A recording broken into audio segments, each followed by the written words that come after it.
Good morning and a very warm welcome to all the viewers. Today we are going to continue with the chapter Indus Valley Civilization. As I told you earlier, because Indus Valley Civilization is a very lengthy chapter, I have divided it to 3 parts, and today is a continuation class and we would be continuing with Indus Valley Civilization. This is the third class for grade 6 students.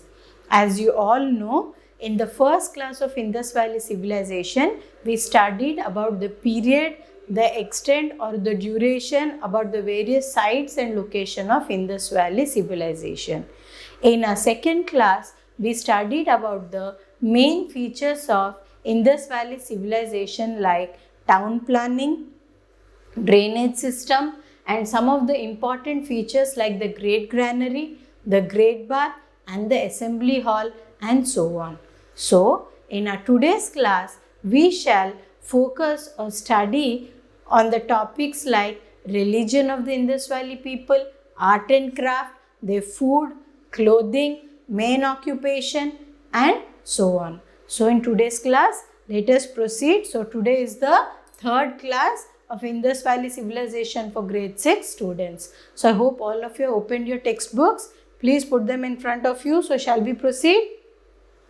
So, first we are going to study about the social life or society.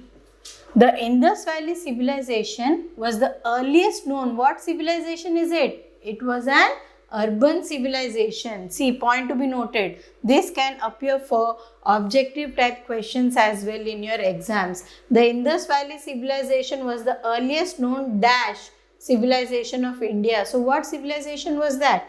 It was an urban civilization. So, now let us see about the social life of the people during the Indus Valley Civilization. So, let us see society. The society was probably divided into how many? 3 classes. So, what are they?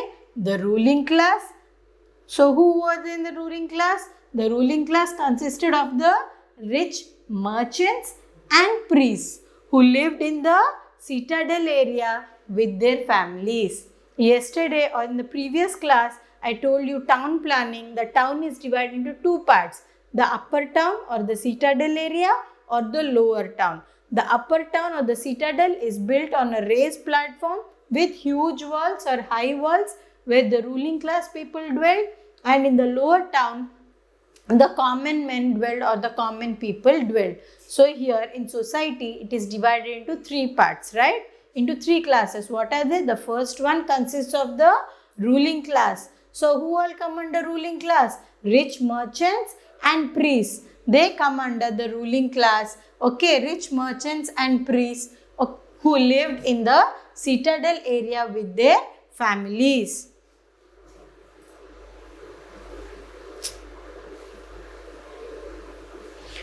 The second class or group was of small merchants, artisans and craftsmen, right? Like weavers, okay, potters, weavers and potters, they all come under the second category or the second class of people of the society. The society was divided into 3 classes. The ruling class, the first one who lived in the citadel area, they consisted of priests and rich merchants. The second class or group was small merchants, artisans, craftsmen like potters, okay, goldsmith or bronzesmith or coppersmith, whoever, okay, cartesians, weavers, potters and so on. Laborers and farmers formed the last group and lived in the lower town. So, who lived in the lower town area? The lower town area consisted of poor farmers or peasants and laborers. Laborers and farmers formed the last group who lived in the lower town. Is that clear? Can you see? Is it visible? See, the ruling class consisted of whom? Rich merchants and priests. Where did they live? They lived in the citadel area. The second class, who? Small merchants, artisans and craftsmen. Where did they live? They lived in the lower town. Point to be noted here. The ruling class lived in the citadel area. The second class or the second group of society consisted of small merchants, artisans and craftsmen. They lived in the lower town, whereas the third category that consisted of laborers and farmers formed the last group and lived in the lower town area. So the society was divided into how many? 3 classes. Now moving on to administration. In the cities were well administered. There is no evidence that a king or a single ruler, there was no proof or no evidence that the Indus Valley civilization was ruled over by any king or a ruler. So, see what do we know about administration?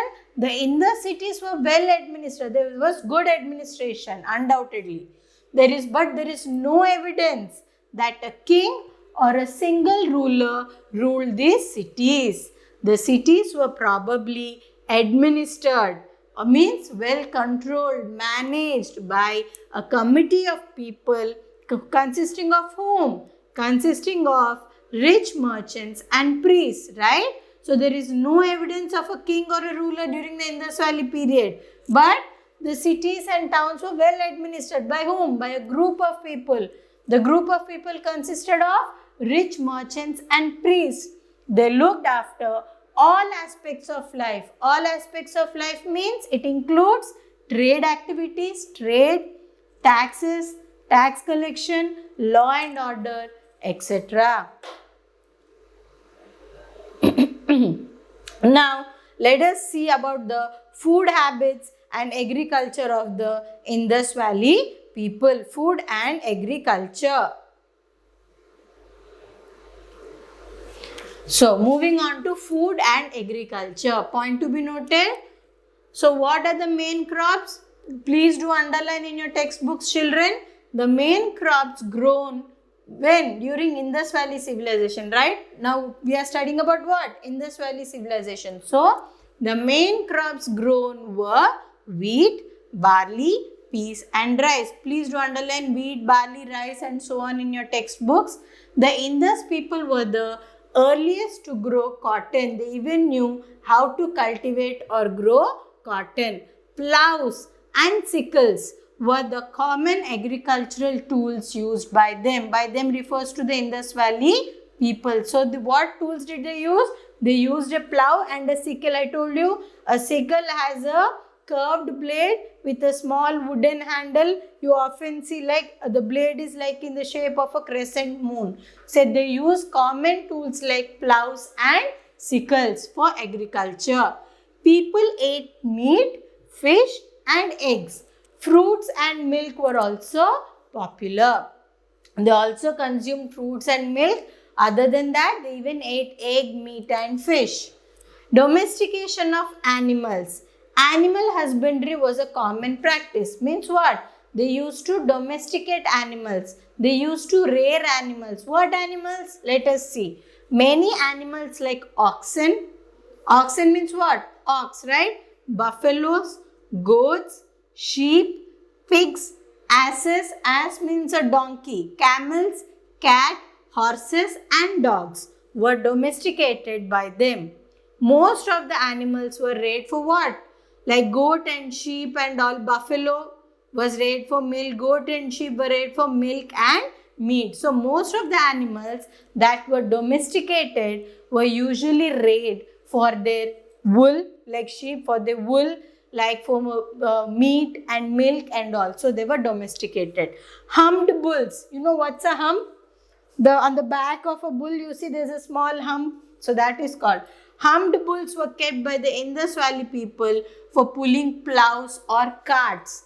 They were used for the humped bulls. See, you can see a picture of a humped bull in some of the images of Indus Valley civilization. If you can Google search it, or even in your textbooks or in the picture of a seal and all, you can see a humped bull. A bull which has a hump on its back was basically used for ploughing the field or for moving on the carts. Cats and dogs were kept as pets by them. Asses and camels were used as beasts of burden. What do you mean by a beast of burden? Like camels and mainly asses means donkeys. Camels and donkeys were basically or mainly used for carrying loads, heavy loads. So they were referred to as beasts of burden. We call them beasts of burden because they were used for carrying heavy loads or for carrying goods. Now we shall discuss about the dress and ornaments of the Indus Valley people, how they dressed themselves and what ornaments they wore. So let us see dress and ornaments. People usually wore cotton clothes. Woolen clothes were also worn. See, they wore cotton clothes because we studied in agriculture. They were the Indus Valley people were the earliest to cultivate or grow cotton. We studied, right? This indicates that the Indus Valley people knew cotton and they wore cotton clothes. Cotton clothes. Not only that, again just before this I told you, they used to domesticate animals like sheep. For what? For wool, meat and milk, right? So wool. So what does this indicate? Means people even wore woolen clothes. So what do we understand from this? People usually wore cotton clothes. Woolen clothes were also worn. Men wore two pieces of cloth. One was a shawl worn on the upper part of the body. The lower garment was like the modern dhoti. So men wore two pieces of cloth. One was like a shawl that was worn over the shoulder or wrapped over the shoulder, worn over the shoulder, the upper part, and the lower part they used to wear somewhat similar to a dhoti. So the men wore two pieces. What? The upper part was like a shawl and the lower part they wore somewhat like a dhoti. Women wore short skirts tied at the waist. You know, this is the waist, right? Both men and women wore ornaments. Both men and women were fond of wearing ornaments. Even by then, even in the present day, you can see only in India, men are very fond of wearing ornaments. Like you see people wear bracelets, rings, chains and all. Why only then? Even today also in India, we find that both men and women are fond of wearing ornaments. So even during the Indus Valley civilization also, during that period also, people means what? Both men and women were fond of wearing ornaments. Women wore necklaces. You know what's a necklace? Bracelets, bangles and earrings. Men wore amulets. Amulets means it's more like a taviz. We wear a taviz, right? The rich people wore jewelry made of gold and silver. The poor wore jewelry made of bone, copper and shell. So what did the rich people wear? They wore ornaments made of gold and silver. But those who could not afford wore ornaments made of animal bone, okay, made of bone, copper and even shells. Shall we proceed? Now moving on to recreation. What do you mean by recreation? Recreation means how the Indus Valley people used to keep themselves entertained or rather occupied, or during their free time, how do you used to chill out or relax. So this is what how. Recreation, instead of outdoor activities, Indus Valley people what? Preferred to spend their time in indoor activities. Now the present situation what? Lockdown. So what? Say stay home, stay safe. Now also we are not supposed to come outdoors. So it is advised that stay home and play something indoor games like a chess, a carom or something, right? So not the present day situation demands us to stay indoor and play some indoor games. But during the Indus Valley civilization, during that period, that age, during the Indus Valley civilization, people were more fond of indoor games than going outdoors. They were more fond of indoor games. Instead of outdoor activities, Indus Valley people prefer to spend their time in indoor activities like what? Dancing, singing or playing the game of dice. You know the game of dice. What is a dice? In Ludo. Okay, in Ludo, snakes and ladder, we all play with a dice, right? So, they were fond of playing the game of dice, chess, etc. for recreation.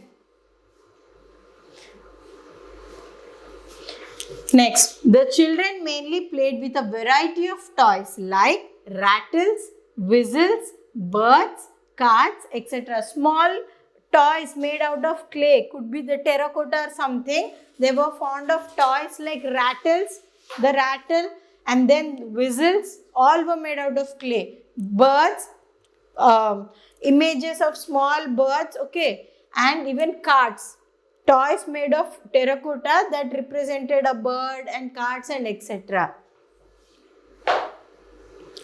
Now moving on to religion, let us see what were the religious practices of the Indus Valley people. Just like we studied during early humans, okay, starting from the Paleolithic age to the Neolithic age or the Chalcolithic or the Copper Stone Age. What?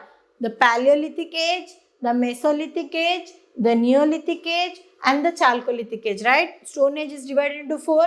We studied that people of that age, they worshipped the forces of nature. They believed in the existence of some supernatural power called God and they worshipped the forces of nature. So now let us see what were the religious beliefs of the people of the Indus Valley civilization. And let me tell you, let me repeat once again, point to be noted. Indus Valley civilization existed during which age?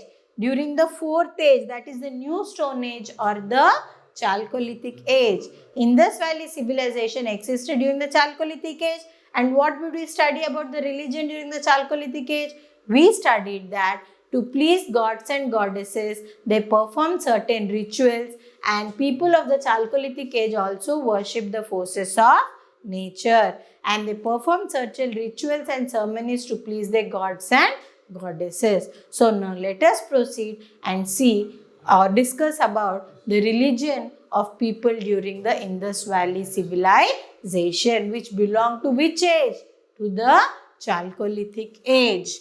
Religion. The Harappan people worshipped trees and animals. See, in some of the seals, I told you what's a seal? A seal is a rectangular or a square clay tablet. A tablet made of clay, a rectangular or a square tablet is called a seal.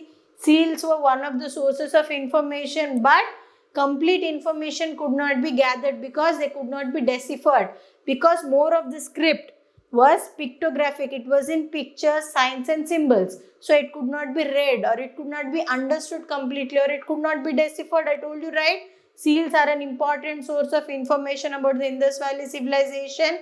So, in some of the seals, we can find the images of a peepal tree. Peepal tree. So, it indicates that peepal tree or some of the trees were worshipped during the Indus Valley civilization. So, what did the people do? The Harappan people worshipped trees and animals. Animals like a humped bull. Many references were made to a humped bull, right? See, we can see the seal of a Pashupati where he was sitting and there was a humped bull, a lion, a tiger and all. In the previous class, if you remember, I showed you the image of a seal, right? So, in some of the seals, there was a reference to trees and animals. This indicates that people of the Harappan civilization or the Indus Valley civilization worshipped certain trees like the peepal tree, worshipped certain animals like the humped bull and all. They worshipped and they considered them to be holy and sacred. Peepal tree was regarded as sacred, very auspicious. At various sites, clay figures of Mother Goddess have been found.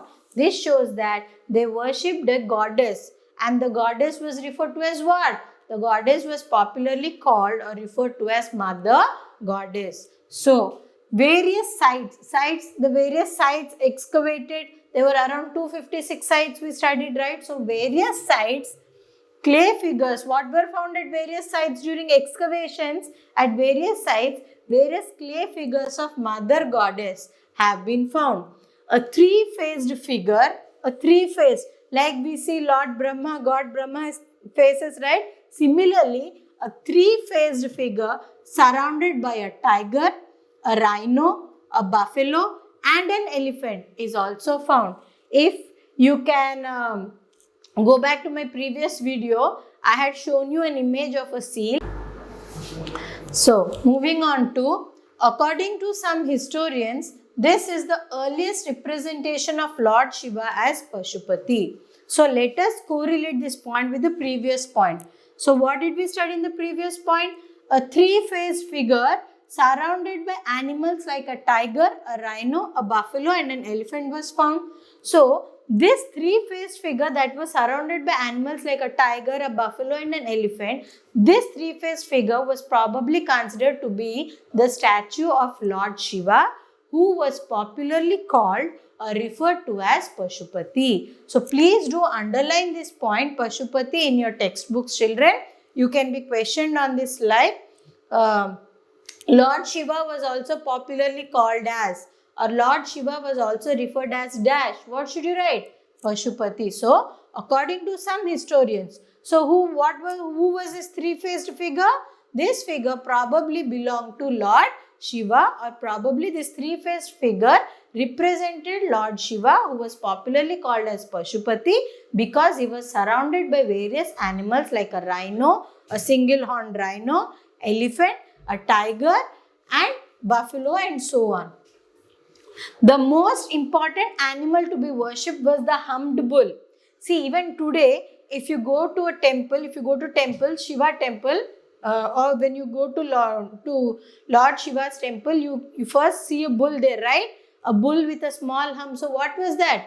Jo we say Rishabha, right? So that is nothing but it's an example of, even today also, when we go to a temple or when we go to Lord Shiva's temple, specifically not Vishnu, Lord Shiva's temple, first we come across a bull and then we move on further to see the statue of Lord Shiva. So that bull is faced towards that lingo, right? So what is that bull? A bull has a small hump on its back. It is nothing but an humped bull. So the most important animal to be worshipped. See, the humped bull was used for agricultural purpose, for ploughing, to pulling the carts and all. Not only that, but that humped bull was considered very sacred and it was also worshipped. The most important animal to be worshipped was the humped bull. But the gods were not placed in temple. The most important point to be remembered, the most remarkable point is that, no doubt, people worship Pashupati, mother goddess and all. Various clay figures of mother goddess were found at various excavations at various sites. No doubt, Lord Shiva was referred to as Pashupati. He was worshipped. A seal of Lord Pashupati was found. Okay, people worshipped Lord Shiva and called him Pashupati. Many clay statues of mother goddess were found at various sites in excavations and all. But the most important thing, or the most important point to be underlined or remembered, is that these figures were never placed in temples. See, today we have to worship God. We go to a temple and the idol of the god is placed inside a temple. But during the Harappan civilization or during the Indus Valley civilization, people did worship Lord Pashupati and Mother Goddess, but these statues or figures were never placed in a temple.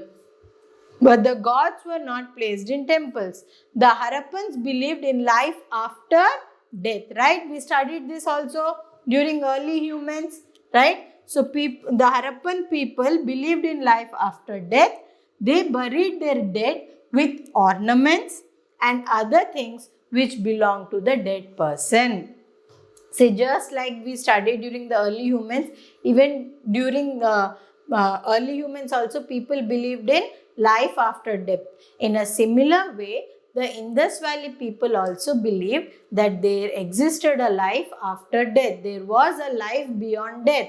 So, they believed in life after death. So, what did they do? They followed an important practice of burying the dead with ornaments, clothes and food placed in big utensils called urns. I told you, right? So, even the Indus Valley people also believed in life after death and they buried the dead with all the essentials or the necessary items that they believed that they required in their next life. See, these are the images of Pashupati and Mother Goddess. See, this is how Mother Goddess, this is a clay statue of Mother Goddess found at various Indus Valley sites during excavations, and this is the image of Lord Pashupati. Can you see here? See, Pashupati, he is horned. Okay, you can see the image of a tiger. Is it clear? Is it visible? See, this is a single horned rhino. This is horn. See, this is the horn. A single horned rhino. Sorry. This is a single horned rhino horn. This is the image of a tiger. and this is probably the trunk. This is the trunk of an elephant. See, probably this is the elephant, this is the trunk, this is the image of a tiger, and this is somewhat like a horn, the single horned rhino, and this is the image of Lord Pashupati. This is how he looked. Let us move further. Let us discuss about trade and occupation. What was the main occupation of the Indus Valley people? And let us study about trade. Excuse me.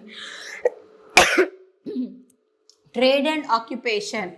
Besides farming, the Harappan people followed different occupations like what? Other than farming. Farming was their main occupation, no doubt. Other than farming, what were the main occupations? Okay, followed by the Indus Valley people. That is weaving, pottery, jewelry making, metal working, toy making, stone cutting, and seal making. So what were the other occupations? Other main occupations were pottery, weaving, ornament making, toy making, seal. Seals were made. Seals are what? Clay tablets, I told you. So seal, even a seal could be a stone tablet also, but mostly it is referred to a rectangular or a square shaped clay tablet. So most of the important occupations were like pottery, weaving, ornament making, toy making, seal making, stone cutting, and so on. Trade was carried on with Mesopotamia. What is Mesopotamia? Present day, today's modern Iraq, present day Iraq and Afghanistan. Why? How do we know that trade was carried out with Mesopotamia? What is the proof? What is the evidence? How do we know? Mesopotamian seals have been found in the Harappan cities and Harappan seals in the cities of ancient Mesopotamia. How did it come to a knowledge that people carried on trade with other civilizations like Mesopotamia? Mesopotamia refers to the present day, Iraq. So how do we know? Because some of the Harappan seals were found at Mesopotamian civilization and some of the Mesopotamian seals were found at Harappan sites. So this is a proof that indicates that the people of the Harappan civilization or Indus Valley civilization carried on trade with other civilizations like the Mesopotamian civilization. This trade was carried on from the port of Lothal. So from where was this trade activity? Okay, loading and unloading of goods, buying and selling overseas. From where did this activity take place? Please do underline the most important port. What was the port? Lothal. Here a big dockyard has been discovered. What is a dockyard? Where ships are docked is called a dockyard, right? Where ships are docked, we call it a dockyard. This trade was carried on from the port of Lothal. Here a big dockyard has been discovered. Trade was carried on with Egypt and Iran. A variety of weights and measures were used. Barter system was used for trade. For trade activities, was money involved in buying and selling of goods? No. Money did not come into existence, or money was not in transaction, or money was not invented or discovered during the Indus Valley civilization. Indus Valley people carried on trade with other civilizations like the Mesopotamian civilization and all, but it was purely on the basis of barter. Barter system, I told you what is barter, right? Exchange of goods for goods. There was no involvement of money. Goods were exchanged for, suppose I have rice, you have wheat. So I want wheat and you want rice. So we exchange a sack of rice for a sack of wheat. That is called as barter system. So during that period, transactions were not carried out for money. There was no monetary transactions, or there was no involvement of money. Money was not invented or it was not in use. So mainly trade was carried on by the system of barter. Barter system was in practice. Now let us move on to art and craft. A bronze figure of a dancing girl. What figure is it?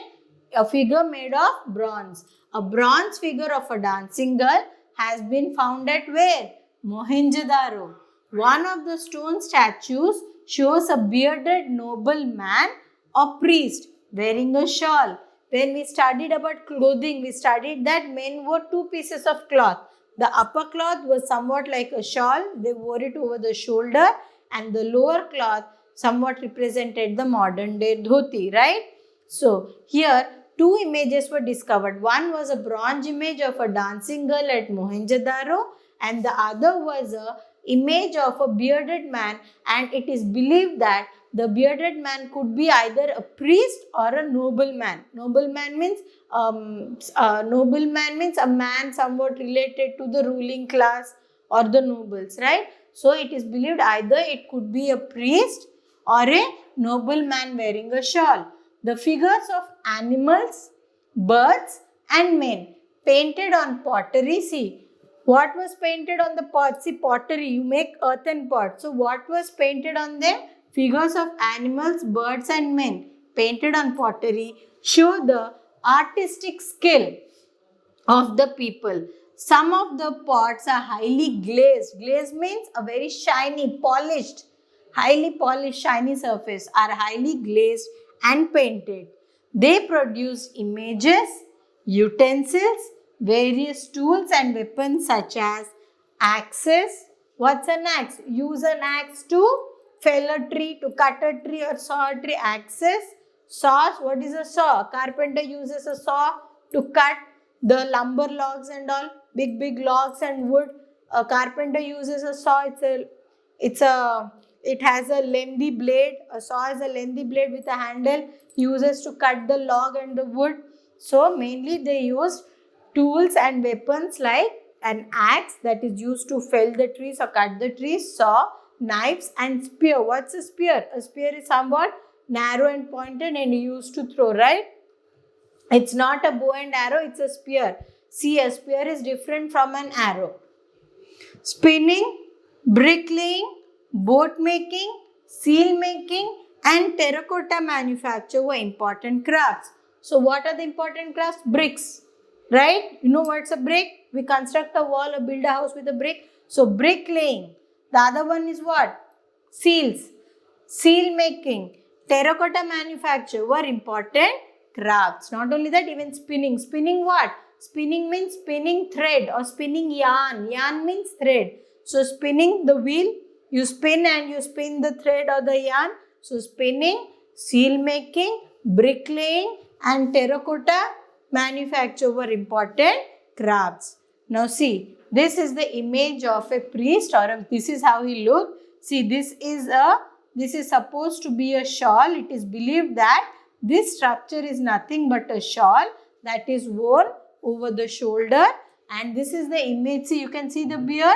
This is the image of a bearded man, or this bearded, it is believed that this bearded man could be a nobleman. Nobleman means belonging to the ruling class, or he could be a priest. It is believed that this is how the image looks like. This is the image of a bearded man. It is believed that this bearded man could be a priest or a nobleman.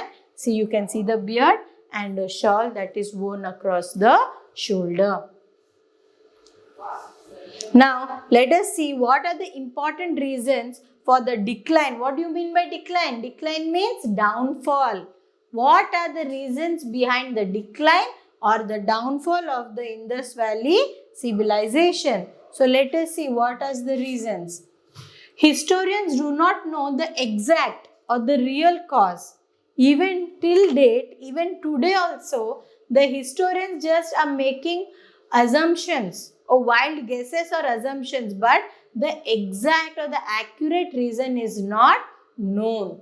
It's only a guess or it's only an assumptions they are making, but the exact cause or the real cause or the exact reason is not known. So historians do not know the real cause, but there are many theories about the fall of the civilization. Point to be noted, children. This is very important. You need to understand and remember all these 4 points. You can be questioned in the exam like, what are the reasons that led to the decline of the Indus Valley civilization, or what were the factors that were responsible for the downfall of the Indus Valley civilization. See, decline means what? Downfall. So, Either words can be used. You could be puzzled. Just don't blindly mug up or remember decline. Decline means what? What are the causes for the downfall of the Indus Valley civilization? So you can be questioned in the exams like, what are the reasons behind the decline or the downfall of the Indus Valley civilization? So you need to know and understand and remember all these 4 points. This is very important from exam point of view. Historians do not know. Do you know the exact reason or the real cause? No, know the real cause. But there are many theories about the fall of the civilization. What could be they? Some writers believe that Harappan cities were destroyed by invaders. Invaders means outsiders. Who could have been the Aryans? So who could be these invaders? So some of the writers have mentioned in the books, or some of the historians believe that probably the invasion of the Aryans or the coming of the Aryans, invaders are outsiders, the invasion of the Aryans or the coming of the Aryans could have end this civilization. It is not a real cause or not an exact reason. The exact reason or the real cause is not known. These are only what? These are only assumptions. We are assuming or we are just guessing. Others believe that natural causes, right? Natural causes means what? Calamities like floods, earthquakes, diseases might have destroyed the civilization. What? So what? Others believe that there could have, because river Indus, there are annual floods every year. There is annual flooding in river Indus. So it is believed that, some of them believe that, okay, one of the reason could be the invasion of the Aryans. Another reason could be due to natural calamities like floods and earthquakes. Earthquake must have occurred, or there might have been floods or something like that. So which led to the destroy of the civilization. It is also possible that river Indus might have changed its course. Course means direction.